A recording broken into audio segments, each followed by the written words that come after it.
Hello everyone on the Reef Exclusive channel.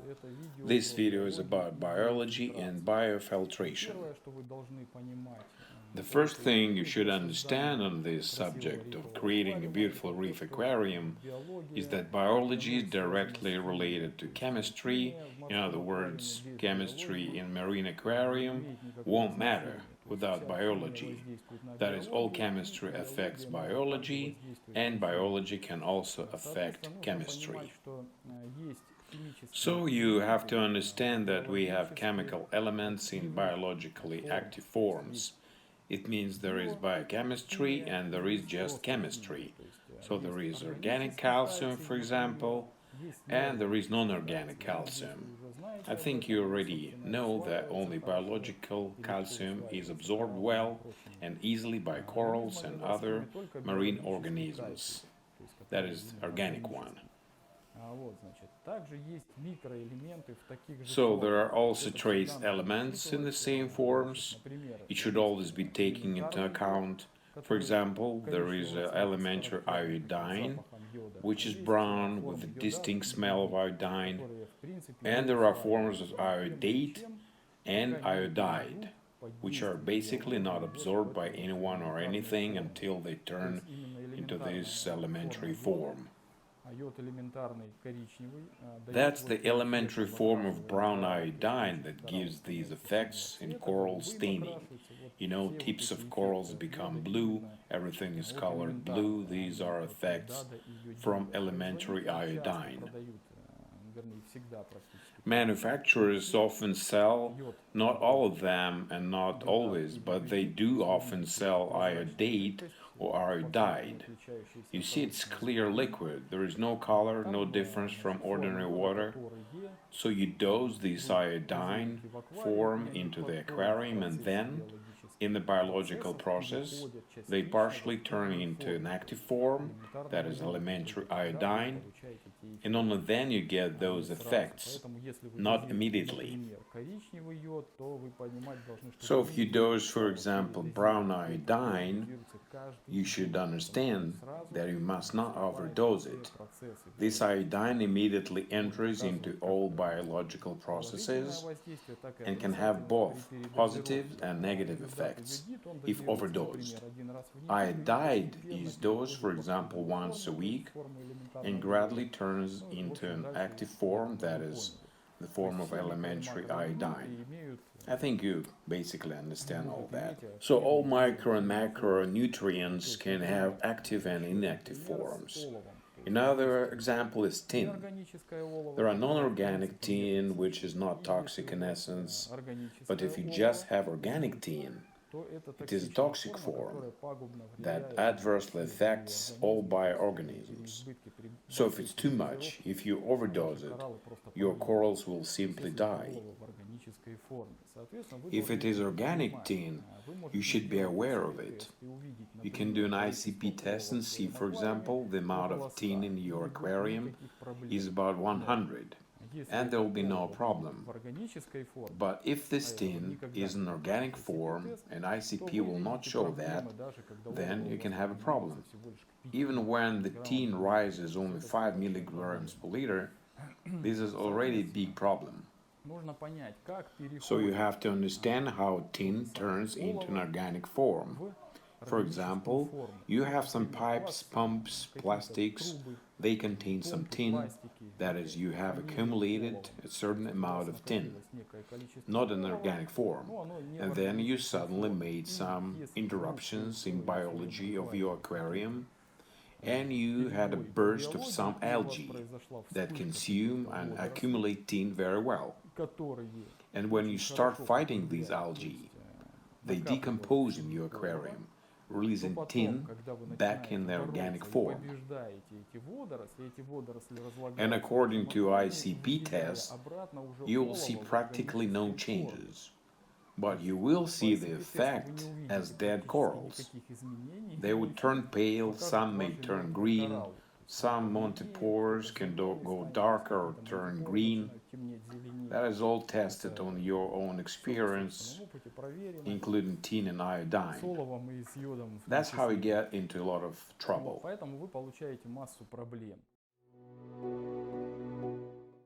Another process that you have to know is phosphate and magnesium binding. If there is an overabundance of phosphate in your marine system, that is, it is higher than 0.3 milligrams per liter, then the calcification process is disrupted. Phosphate molecules take place of magnesium molecules, and in this way, coral skeletons start building up much slower or cease to be built at all. The calcification process in the marine system as a whole is disrupted, and with large amounts of phosphate, someone can notice that their live rocks start to crumble in their aquarium. You will see a lot of sand, that is, sand is constantly pouring out of stones.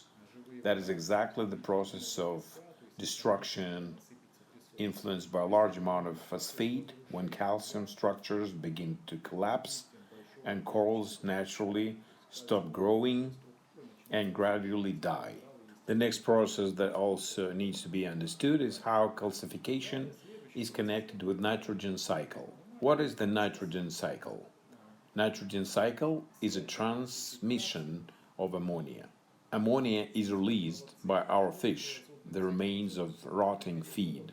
Actually, everything that can rot in the aquarium releases ammonia. So ammonia turns into nitrite and then it turns into nitrate. The whole process is called the nitrogen cycle. So then there is a certain amount of carbonate hardness is used for nitrogen cycle process. That is, if you, for example, feed fish too much, overfeed it, then the remains of the feed are too large and a lot of ammonia is produced in your system. As a result, a very powerful nitrogen cycle is launched, and it also takes on a large amount of carbonate hardness. This must be always taken into account. If you overfeed, usually after some time, in 2 or 3 days, the level of carbonate hardness decreases. But you should also bear it in mind that the carbonate hardness has not gone anywhere. It is just temporarily used and it's not detected by tests. So you see, as if there is a drop in carbonate hardness. But in fact, as soon as the nitrogen cycle slows down again, that is, the ammonia turns into nitrite and then into nitrate, respectively, you'll see a return of carbonate hardness. In other words, you will see some differences. The carbonate hardness decreases due to the fact that your nitrogen cycle has intensified, and then as soon as the nitrogen cycle reduces its power, the carbonate hardness returns back. This must be taken into account so that you wouldn't change anything dramatically in your marine system, because you can get a sudden disbalance if you start adjusting everything. Next thing you should understand that biological filtration in a marine aquarium consists of two processes, that is the nitrogen cycle and the denitrification. The nitrogen cycle is the transition from ammonia through nitrite to nitrate, and the process of denitrification is the process of assimilation and consumption of nitrate by biology of your aquarium. But this assimilation is possible only if there is a phosphate in your aquarium. Originally, there is no phosphate in the aquarium. It comes only with feed or if you dose it in the form of some nutrients. Therefore, you should maintain a constant level of phosphate so that the process of denitrification wouldn't stop. Any process, if interrupted, for example, a nitrogen cycle, will lead to the burst of some lower algae or dinoflagellates. And the same thing can happen when the process of denitrification is interrupted, which is a disorder in the biological nutrition of your marine system. Why do these malfunctions occur? For example, you did not feed the fish the day before and ammonia just ran out, when it should constantly turn into nitrate.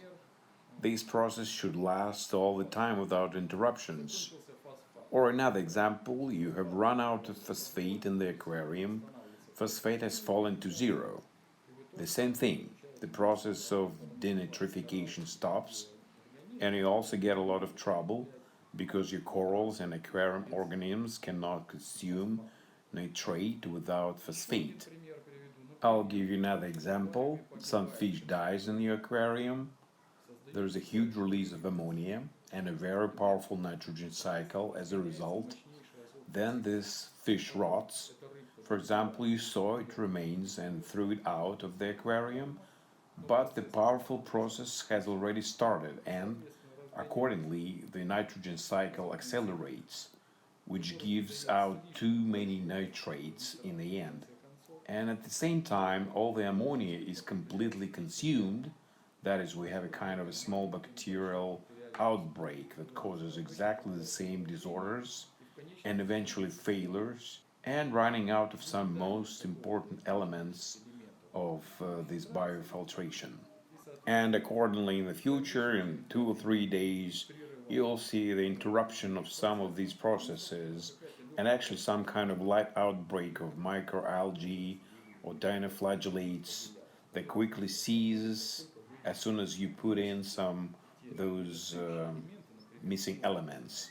For example, you start feeding again as usual, the ammonia starts to rise slightly, or you start to increase feeding, for example, nori or spirulina, which raises the level of phosphate, or you can simply dose these elements. These two processes should not be interrupted in any way. They should go on steadily all the time. Then there will be no problems with the biofiltration of your system. Next, I will tell you how to create a proper biofilter in your aquarium. To do this, you need to understand what a biofilter is. For sure, many people had a time when good live rocks were constantly brought from Indonesia or Australia or Fiji. So when you split or saw this rock in half, you'll see a black area inside with the smell of hydrogen sulfide. This is a real, mature biofilter, a live rock. The upper part is about 3 centimeters or 2 inches deep. It consists of an aerobic zone, that is, aerobic bacteria that need oxygen have settled there to create this nitrification and denitrification process, the nitrogen cycle. The inner part of this black area is anaerobic bacteria that do not need oxygen, but they are more stable. That is, if, for example, in your aquarium there is not enough food, you did not feed the fish or something else, then first of all, the aerobic filtration area of this rock degrades. And the anaerobic one is not affected at all. That is why it is more stable filter. The stone itself, which has two working zones, aerobic and anaerobic. And you see the detritus is pouring out constantly of these rocks. Detritus is dead bacteria. It indicates that the process of reproduction and death of bacteria that's pouring out is constantly going on. You see it somewhere in the corners of your aquarium. So this biofilter needs to be populated with bacteria. To do it properly, with an aerobic zone of such rock, takes about 6 months or even a year. That's why it is usually expected that the marine live aquarium accelerates its filtration for about a year, and launching a proper marine aquarium takes 2 years. But if you buy good live functional rocks as biofilters in the store, there are many stores that sell them, then you can immediately launch this biofilter. It won't take so much time. You do need to feed this biofilter all the time, just like you feed a fish. If you have some kind of interruption, for example you left and no one feeds your fish, the amount of nutrients decreases, of course. The fish do produce something, but it's not enough. It is already less than it's usually produced, and accordingly the biofilter begins to degrade a little. the upper part of the aerobic zone of the biofilter itself begins to degrade. You see that detritus level gets lower, it pours out less, but the inner part is alive. As soon as you resume feeding, all this comes to life again and in general quickly returns to normal. But you can't create such a deficiency for a long time. You can't have it. You should constantly feed it. Even if you left, put some kind of auto feeder or ask someone to feed your fish with exactly the same amount of feed as before. This way your biofilter will not degrade. You know, many would feed fish, for example, with plant food or something more nutritious. When you leave, for example, fish can eat only plant food, I mean, what they can find on the rocks. Of course, they release some amount of ammonia, but as a rule, this ammonia is not enough for the power of nitrogen cycle that you have already accelerated there. And as a rule, the phosphate level immediately drops and it interrupts the denitrification process. So you get some problems. Some call it a restart, that is, some biological cycle turned off, then turned on, the nitrogen or denitrification cycle stopped for a while, and then started again.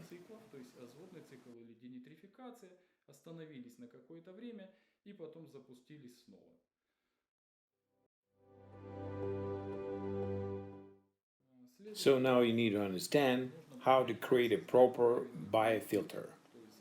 In the absence of live rocks, you need to do some biofiltering frame. It is made from an ordinary frame that is often used for frags, black or white. Put biocylinders or biobricks from a good material in there. It is very easy to determine the material. Buy a small amount, soak in osmotic water, and in a week you take this water for the ICP test.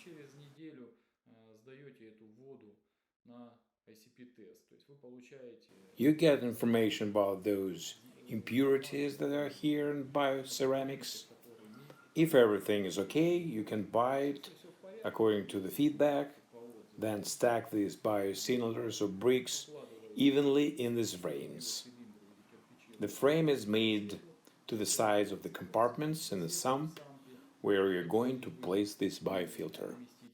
And so you start this whole process, turn on the flow, and do it so that the flow passes right through the biofilter freely. There should be no big obstacles.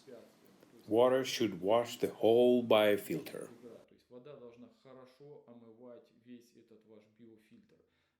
The biofilter matures for about 6 months, 4 to 6 months.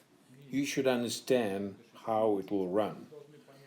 That is, on what kind of nutrients. Many would advise just put a dead shrimp there from some store, and the rotting shrimp will release ammonia, which then turns into nitrate. Yes, but you will only start the nitrogen cycle, that's all. You will not start the denitrification process that you need, so many will face big problems. At this initial stage, you have to understand that you have to load such a nutrient that will contribute to those both processes. And here detritus will help you. That is, you can simply ask your friends or in some store to get detritus when doing cleaning of the system, for example. That is, turn off the return pump and pour out all this detritus right on this frame, allowing it to fall inside so that it settles well there.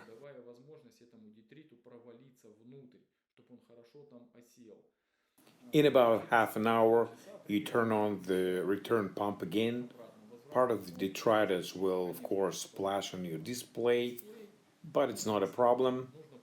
You just need to remove the filter bags if you had put them in and turn off the fleece filter in order for this detritus to settle for a while.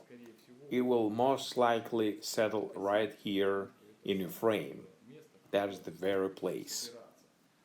So these detritus will give the initial launch of your biological processes because detritus contains all those necessary strains of bacteria needed for life systems. Do not rely, for example, on the purchase of bacteria. It is usually just a breeding ground for these bacteria. Yes, you can certainly use it, but do not hope that in these bottles you bought you get the bacteria you really need. All these bacteria are already contained in the detritus that you use for launching bacteria. So with this nutrient medium, you will additionally feed this whole biofilter. But you cannot overdose because if you do it, you will cause a small bacterial burst that activates a very fast denitrification process, and accordingly, the nitrogen cycle will very quickly consume all these nutrients you needed. So it is better for this process to be slower. Just start adding fish. When you add fish, you also add food, and your biofilter gradually will accelerate this process. As I said, it takes from 4 to 6 months. So you should not get the aquarium loaded with a large number of fish all at once. But you can plant a certain amount of corals that will for sure consume those nutrients produced in the process of all this live activity. So corals are the part of the biofiltration as well.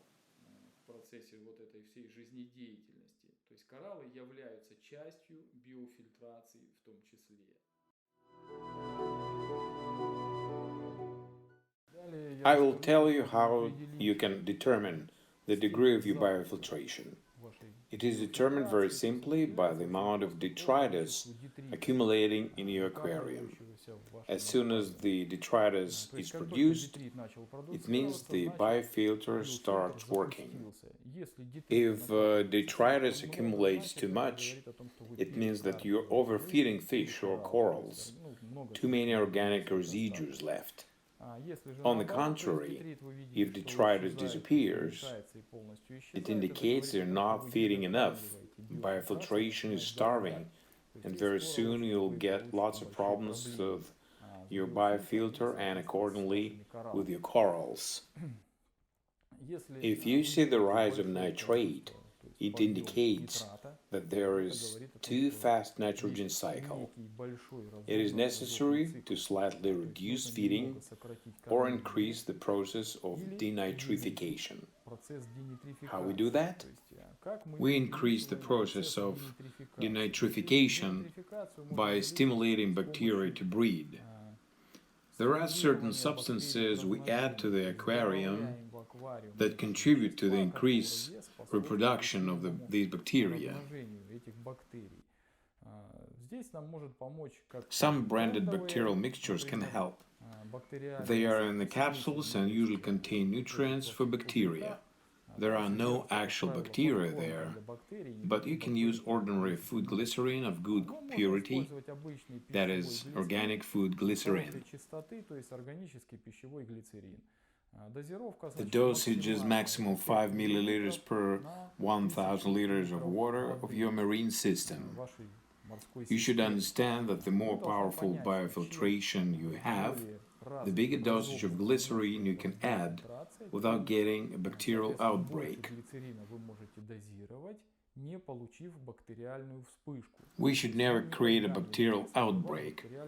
It should be an easy start, like a light bacterial haze. When you look into the aquarium from the side, you'll see slight turbidity of the water.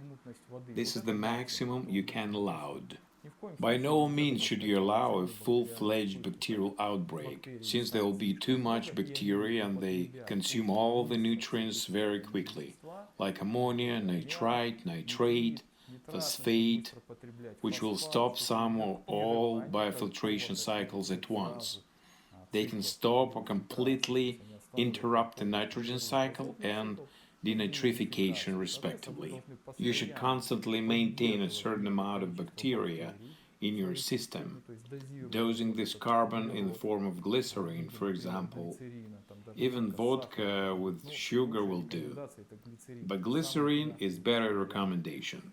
It is the best and the softest option. So you maintain the level of those nutrients these bacteria consume in order to not to interrupt these processes. You should constantly feed the fish, even if you have gone somewhere, because not only the fish need feeding, but the nitrogen cycle itself needs a constant supply of ammonia so that it doesn't interrupt. And accordingly, the process of denitrification also needs a constant supply of phosphate. You see, you can't accelerate these processes too much and cause this bacterial outbreak. They will quickly consume the nutrients and you get problems, as I have already said, with microalgae or some kind of dinoflagellates. You should constantly monitor feeding and not overfeed and feed your biofilter all the time.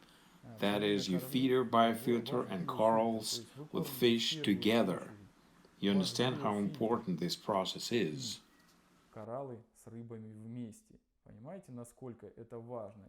It must not be interrupted. This is the most important detail of successful maintenance of biofiltration and the whole system. This is something that almost no one understands and does, and for that reason they get a lot of trouble.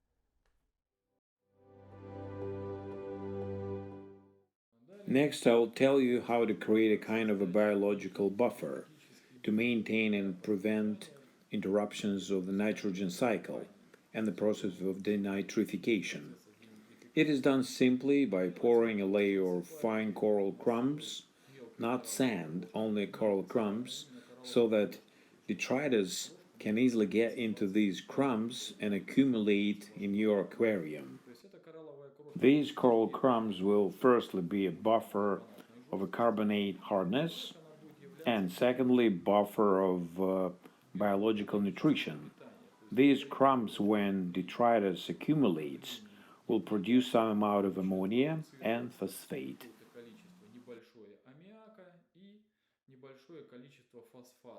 They will all be constantly released into the water in small quantities, thereby supporting that nitrogen cycle and the denitrification process that we need.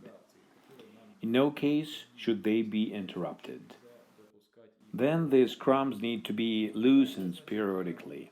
That is, if you see there is a big accumulation of this detritus, and if it starts to bubble, those are hydrogen sulfide bubbles. So you should shower the crumbs with a hose and sift out the excess of detritus from it. Partially it will still remain there, but the total mass must be removed. Do not allow this buffer to be overfilled with large amount of detritus. This indicates that you are constantly overfeeding or your aquarium is overloaded with fish.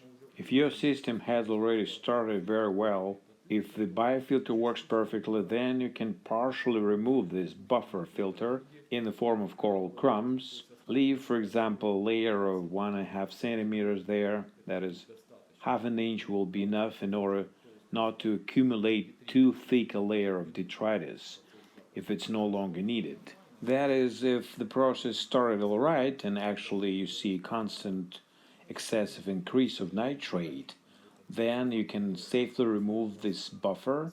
If you have your frame, for example, with this biofilter already working very well, you clearly see that you do not need it here. However, it is very useful because it does not allow fluctuations and interruptions of these cycles, which are possible even in some well-organized aquarium. You can also control these processes by ORP. For example, if you see a decrease in ORP, it indicates that your biofilter is not working well enough. The ORP is decreasing and that a large amount of easily digestible organic nutrients have accumulated. If the ORP is too high, this indicates the amount of nutrients is too little. You should make some changes, renew the water, add something there. For example, slightly increase the feeding of your corals, start adding amino acids or something else. Too high ORP above 400, somewhere 450, is generally the maximum limit. It suggests that the system is too depleted of nutrients and you need to add them. If you don't see, for example, with a decrease in ORP, a decrease in a pH, then actually everything is fine. If the decrease in ORP is accompanied with decrease in pH, it means that the process of denitrification or nitrogen cycle are too powerful and consume too much oxygen from water. So if your pH decreases, it means your system is overloaded with organic substances and it tells you about future big problems.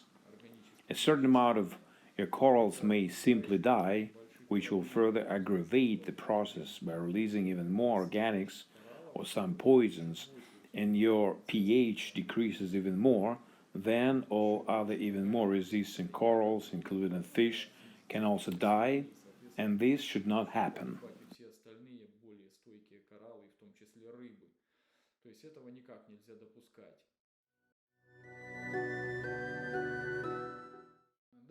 Next thing, I'll tell you about the relationship of temperature and salinity with biology. Your biology in the aquarium adapted to a certain salinity. If you change the salinity by more than 2 ppm, well, for example, you had a salinity of 35 and then you decided to make it 33, or vice versa, this may cause a little stress to your biological filters.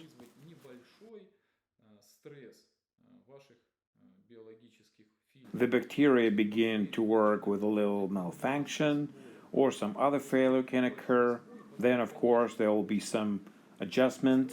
Your bacteria will quickly adapt and work as before, but there is some period when they work slower and the processes are slightly disrupted.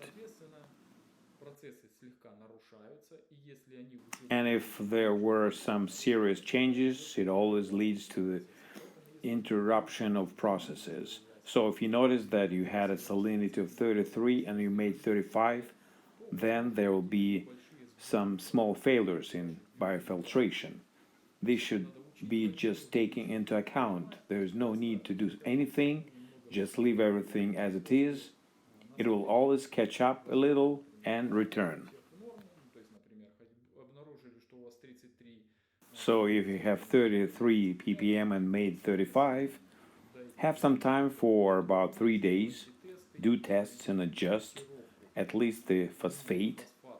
If phosphate has sunk, and it means you need to slightly reduce feeding so that the phosphate returns to normal.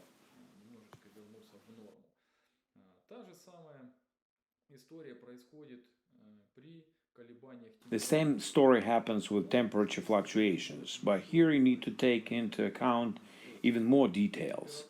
The temperature greatly affects the rate of the nitrogen cycle and denitrification. The process can accelerate or slow down. By raising the temperature, bacteria begin to accelerate. The process goes faster. And by lowering the temperature, we get a slowdown of all the same processes. If you feed with the same regularity and the same amount of food, then you get an increase in the amount of nutrients in lower temperatures, as your bacteria, fish, and corals consume a little less of these nutrients. If you are going somewhere, there is a good trick. You can slightly reduce the amount of feeding and slightly lower the temperature. But it is possible if you have a refrigeration with thermostat to lower the temperature a little. For example, you had 25 centigrade all the time, make it 23 centigrade and feed a little less. Then all the processes will go a little smoother.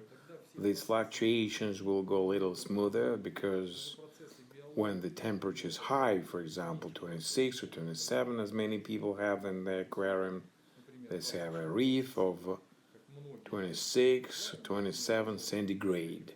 So then they get fluctuations biology.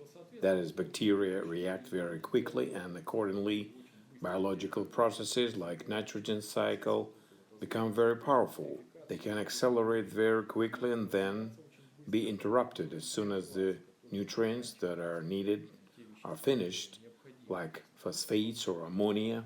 So you should always take it into account that temperature and salinity play a major role in the biofiltration process.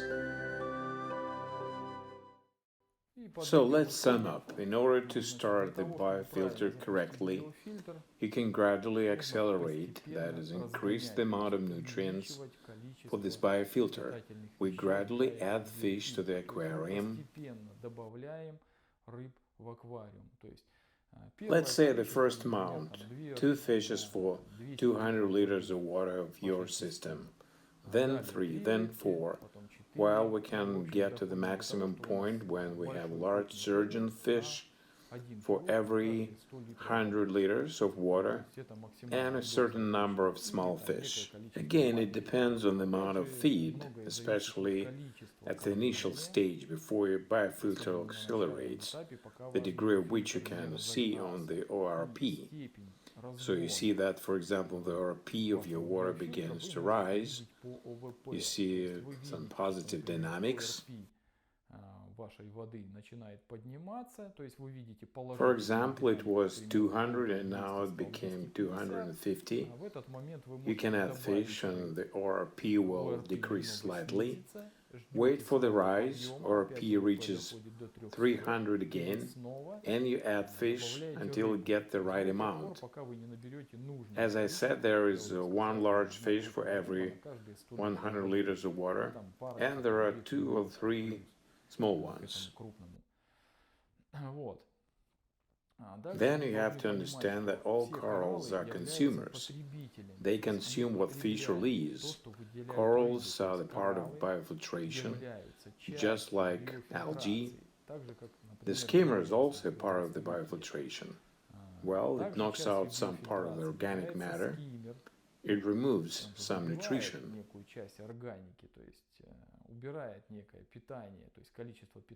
Degassing is also part of the biofiltration. Ammonia has a gaseous form. If it is increased, then aired out, it will reduce the amount of ammonia. All these details should be taken into account. If you have, for example, 2 powerful skimmer and respectively 2 powerful degassing, then naturally all ammonia quickly evaporates, thereby making it impossible to keep the nitrogen cycle, because ammonia is the basis of the nitrogen cycle. If ammonia quickly evaporates, so it is consumed, then you get a very large nutritional deficiency for a biofilter. It is clear that we should gradually add fish, gradually accelerate. If your biofilter is accelerated well, you should maintain its operation constantly. You have to feed this biofilter all the time. If you added a certain amount of corals, they consume more nutrients. It will happen in about a week or 2 when they adapt. So be prepared that now there are more consumers. For example, chaetomorph in your sump has grown a lot.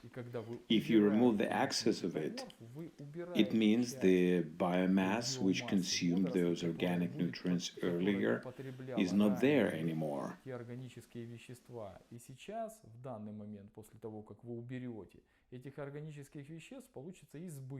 In this way, you remove some consumers. If, for example, you remove some big fish from the aquarium, your aquarium was used to that. Your biofiltration was used to the constant intake of certain minimum. Now your bacteria will starve immediately if you do it suddenly. So you better not change anything too fast. You should do everything smoothly, gradually. You add fish gradually. Reduce the amount of feed also gradually.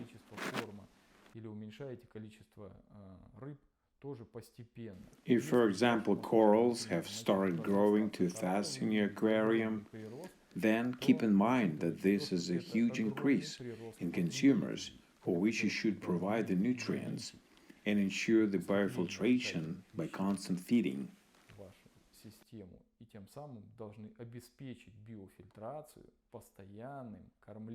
So follow all the directions and then there will be no problems with your live aquarium system. The biofilter will always work, your fish will always be healthy, and corals will grow fast and have a very bright color. So that's it, everyone. See you next time.